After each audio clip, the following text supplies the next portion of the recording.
Mayor प्रत्याशी घोषित हुई, जब से इन्होंने बसपा ज्वाइन किया है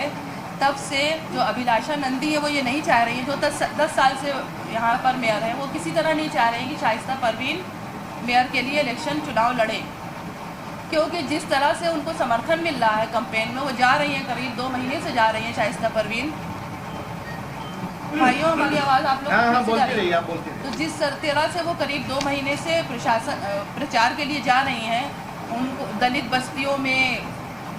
बहुत दयनीय स्थिति में वो जिस तरह से महिलाओं से मिल रही हैं, आप लोगों के चैनल के माध्यम से ही हमने उनको देखा है कि उनको कितना सपोर्ट मिल रहा है।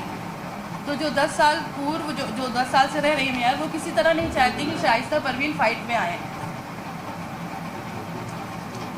और इसीलिए हमारी भाभी को फंसाया गया कि साजिश में थी। आप लोग जाके देख सकते हैं भाइयों, उनके घर का एक बाहर का रास्ता है, जीना, एक बाहर का जीना है, जिससे उनके बच्चों को पढ़ाने के लिए ट्यूटर जाया करते थे और बच्चों के दोस्त जाया करते थे। हमारी भाभी को अंदर रहती थी या कैंपेन में चली जाती थी नीचे, और ऊपर की जीना अलग है, बाहर से एक है, एक अंदर से है। तो मेरी भाभी को नहीं पता होता था कि मेरे बच्चों के पास कौन दोस्त है बाबा आ रहे हैं शाइस्ता परवीन को, और उनको इस साजिश में, आप लोग बताइए कोई महिला, घरेलू महिला साजिश में होती है किसी कांड में, वो भी इतने बड़े चर्चित कांड में।